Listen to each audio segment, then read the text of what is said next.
All right, recording has started. Welcome all.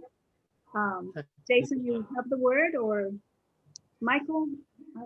Michael, please. I want to, excuse me, I just wanted to thank you for including us in this exciting project. And I want to introduce Jason Bregman and Jonathan Fogelson, who've been key colleagues and team members of my studio, each for over 15 years. I'm in Vermont with Jonathan at the studio here, and Jason is in our Florida studio in Delray Beach. We've reviewed a lot of the materials that you've sent, and thank you. It's very impressive. The information you're presenting us is very well thought out and has been very helpful for us to make this presentation. And because we have such a limited time on this, I'd like Jason to share a quick 2-minute video about the studio and my work. So Jason, could you please do that? Thank you. Thank you, Michael.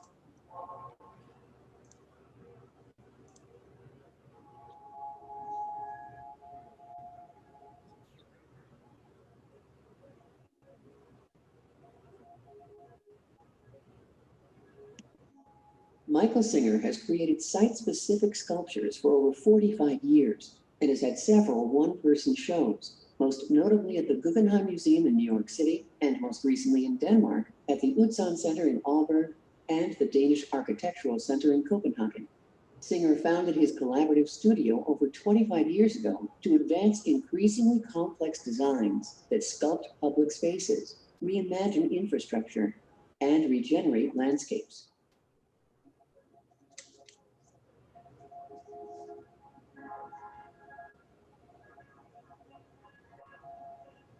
Michael Singer Studio has been instrumental in transforming public art, urban spaces, landscapes, and infrastructure projects into successful models for urban and ecological regeneration. The studio's integrated works of art have been noted for their unique regenerative qualities, with projects shaped to restore environmental function through their collective realization. Many studio projects have intricate layers of materials and are seen as a gradual co-evolution with Singer's earlier installations and sculptures.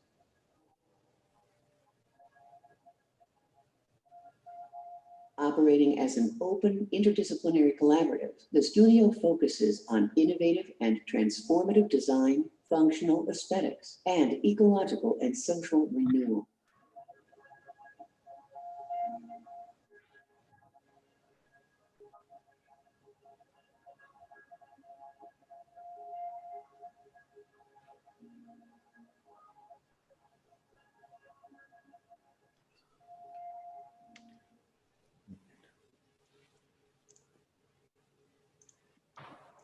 So Michael, I'm going to launch into this, right?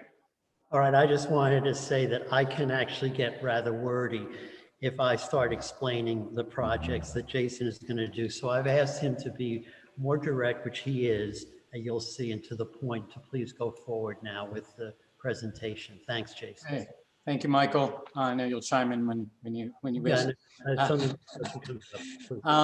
So a few quick things that the intro video doesn't cover. Michael's been working in Florida for many decades, including all the way back to 1975. Here you can see some of the earlier installations in the Everglades. So this is well before our Delray Beach studio was established. And one thing that distinguishes our team, of course, is Michael's history and our studio's history of actual gallery work and work in museums. The collection of Michael's work goes back decades. And some pretty prominent collections. As the video mentioned, he had a one-person show in the Guggenheim, and these are some things that we believe distinguish our team and the work that we've done in the body of work. Also, even much more recently, just last year, Michael won an award from the American Academy of Arts and Letters, an Arts Award. Again, that was just last year, and this is the piece that was shown at their gallery. Going into the three projects, we just want to mention the stakeholder vision. For us, that's how we kind of base our presentation upon what you said and listening to how you kind of got this information from the community. And there was a focus on multiple spaces within this 3-acre park. Earth berms, pathways, bollards, and shade structures and lighting are mentioned a few different times. So just mentioning that these are the things that you guys have brought forward, targeted hardscape. We're addressing that in the 3 projects we present. And in terms of the 3 projects, they're kind of by theme. One is sculpting urban space, another sculpting with shade and light, which is also in response to no new trees. We saw that, and that's pretty prominent and important.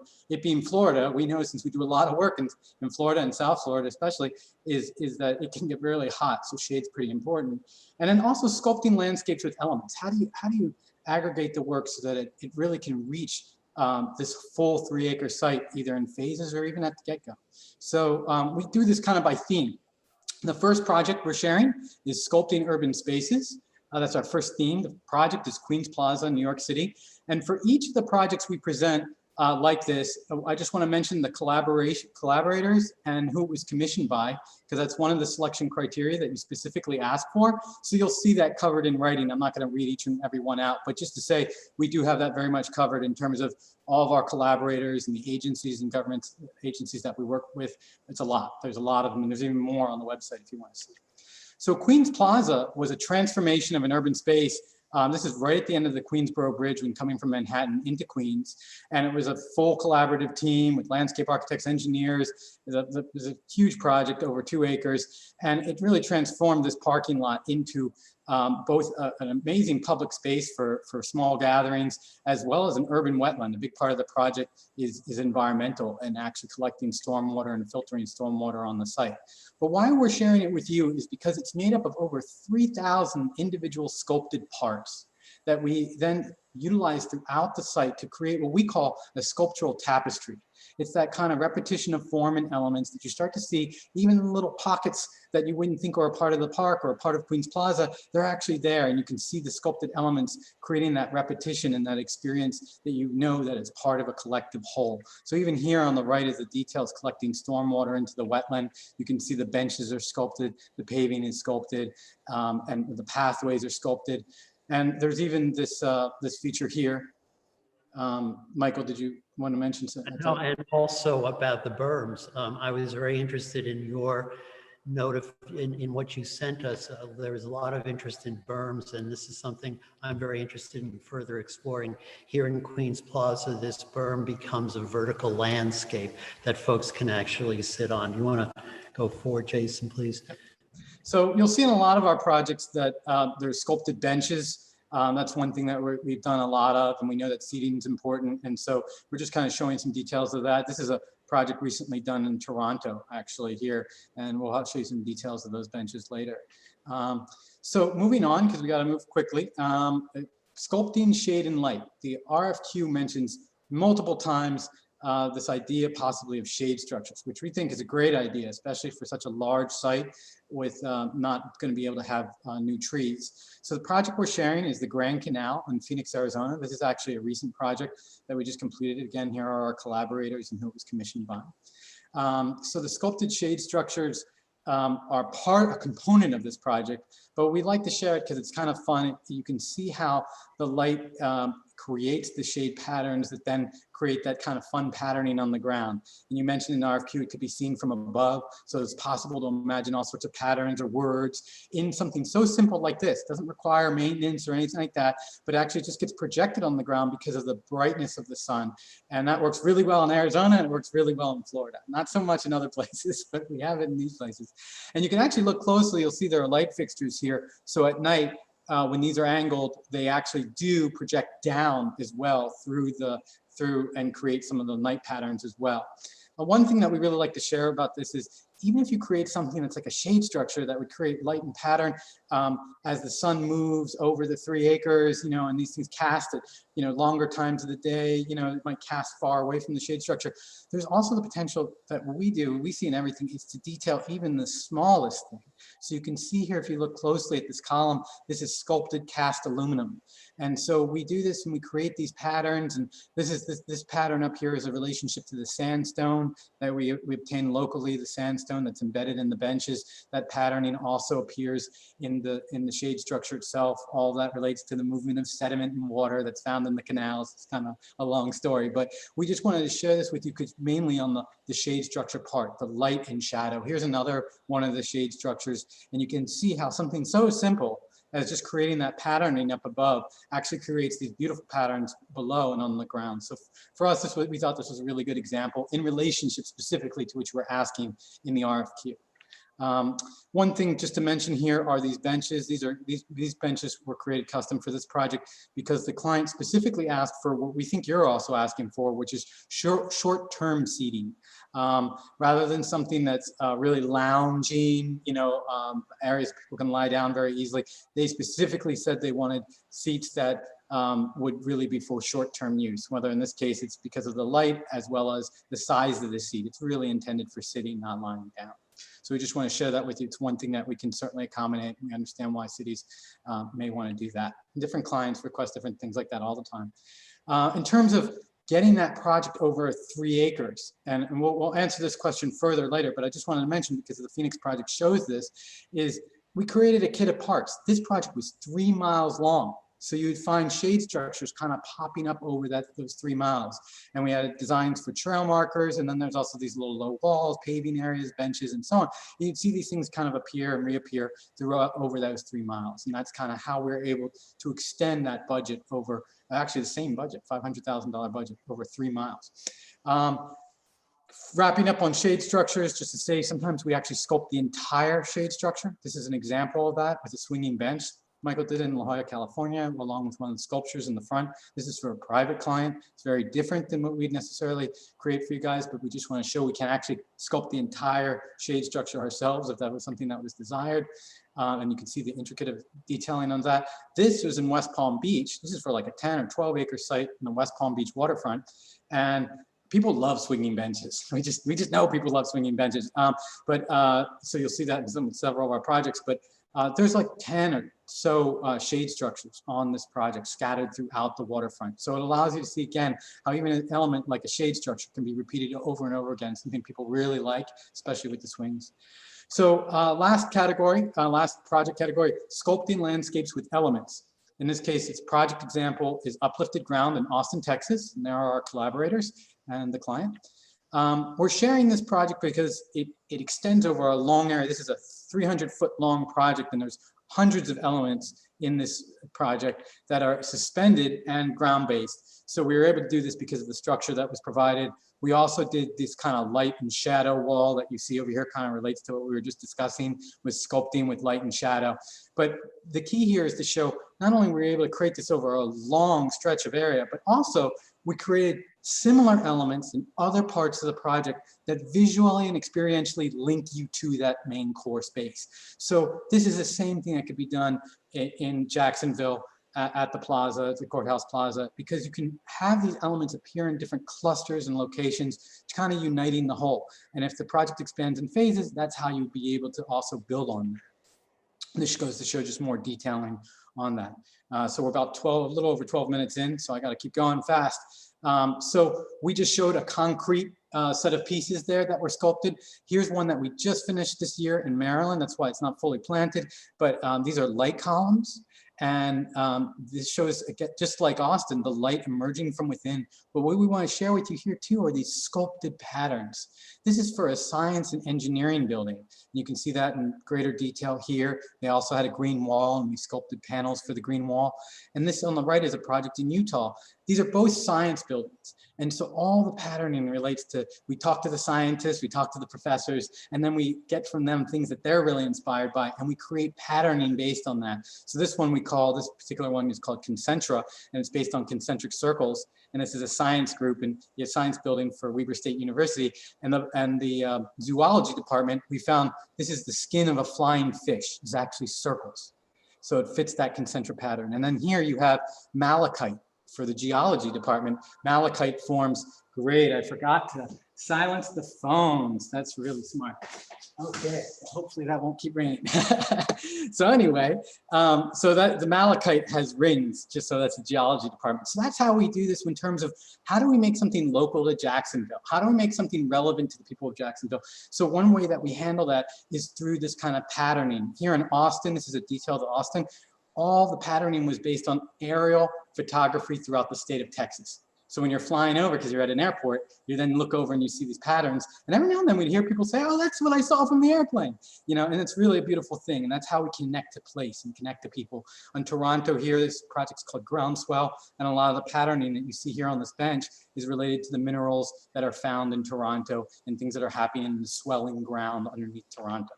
So another way of doing it, this is Michael's project at West Palm Beach Courthouse, was with quotes. He went and interviewed the judges and got quotes about justice. So here's one by Abraham Lincoln here at the Gettysburg Address in the bottom right. And we'll share a little bit more about this project in a minute. But so we know we only got about 5 more minutes, but want to wrap up on patterns.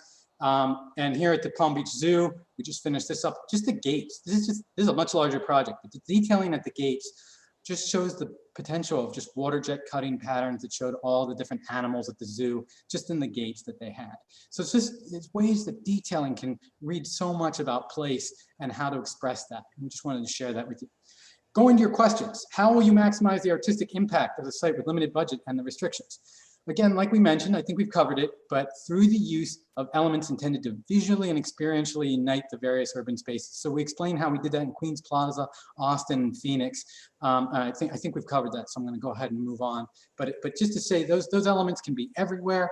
If your project expands, we can do more of them. But the idea is, even at the beginning, you could have a tapestry that really unites the space quite well, even with the budget that you have currently at the first phase. About safety measures, you asked us to talk about a little bit about. At the West Palm Beach Courthouse, this is an interesting project. It was specifically commissioned as a security barrier.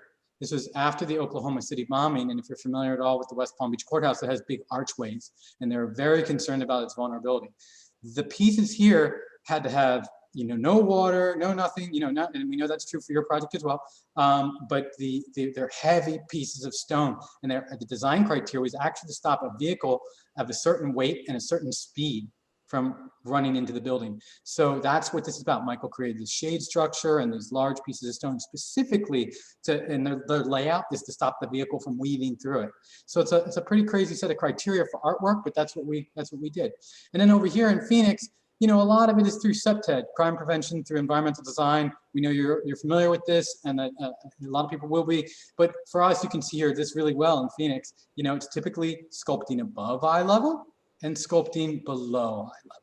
And this is a really good example of that. It frames Camelback Mountain, but it does both of those things really well, and that prevents people from typically hiding behind anything. And this is a great way to show that in this work of art. Your question here about engaging with the community, about identity and aspirations and what we need from you. Well, first to say, like as Michael mentioned in his introduction, it appears that you've done quite a bit of work on this from the beginning, which is good, especially that it happened before COVID, because now things are becoming more challenging. And you got some really interesting information out there, and that's part of what even shaped our presentation. Like here you show a strong preference for multiple smaller sculptures scattered throughout the park. That's what it clearly shows here. So we were like, okay, that makes sense, and so that's why we've fashioned this presentation this way.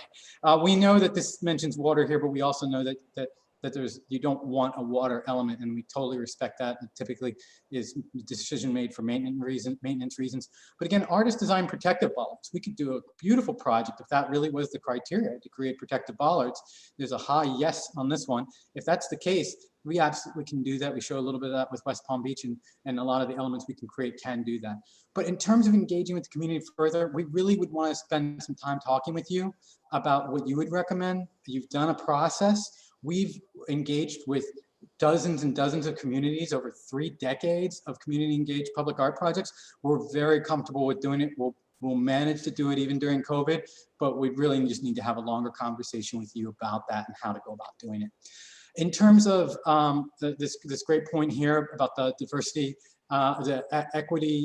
diversity, equity, and inclusion, and in terms of just, inclusive, and equitable city, we have found over the years, quality spaces are inviting spaces are active, and active spaces are diverse, especially in urban environments. And it's always happened in Queens Plaza and so many other places. It's happened. Connecting to the historic area through this project will be essential and a beautiful part of this project. Incorporation of local patterns related to identity and place, we think, is really important. And then, of course, working with the local team members for installation, that would also could be a big factor. Just to mention in Queens Plaza, in terms of history, here's the millstone that we placed into the plaza, and it's a long story about how it was historically, used there on site. We can't get into the whole story, but a lot of our projects have historical stories behind them, and that's really important to the work and the work that we do, especially in connecting to place and the identity of the people who live there. Anything else you'd like to tell the selection panel in the last 30 seconds? Durable architectural grade materials used for everything. Every exterior project we do, we don't do plastics, we don't do weird materials. I don't know, it might work, it could fade. We don't do any of that. It's durable architectural grade materials. If it's colorized, the aluminum is anodized color. Most of our sculpted metal concrete works in Florida are made in Florida, not shipped from other states. We thought that was important for you to know. And we'd love to meet with some folks in Jacksonville who may have similar capabilities with other folks that we work with in Florida, and actually learning to expand some of our partners in the Jacksonville area, which we currently do not have. And then Michael had one last thing he'd want to add on that, I believe, and then we're done. Yeah, well, the point I wanted to make here is, again, your interest in berms and my interest in the berm as a constructed landscape is a possibility. And this one next to this building that you again are looking from above, and that will be an opportunity that the courthouse will have that I'm very excited about further exploring. Thanks, Jason. And thank you for going through this so quickly. Yeah, thank you everyone for your time and consideration on the project. It's a great project. We know whoever you select is going to be awesome, and we hope we can join you in the process with the 3 different teams. Cool. So, thank you. Well done. Thank you so much. You kept the timing really well. And also, we had talked at the beginning about you answering all the questions in the presentation. So I don't need to read these questions. They've all been answered. So thanks very much for your help, and we'll stay in touch. Great. Thank you. Take good care. You. All right. Take care.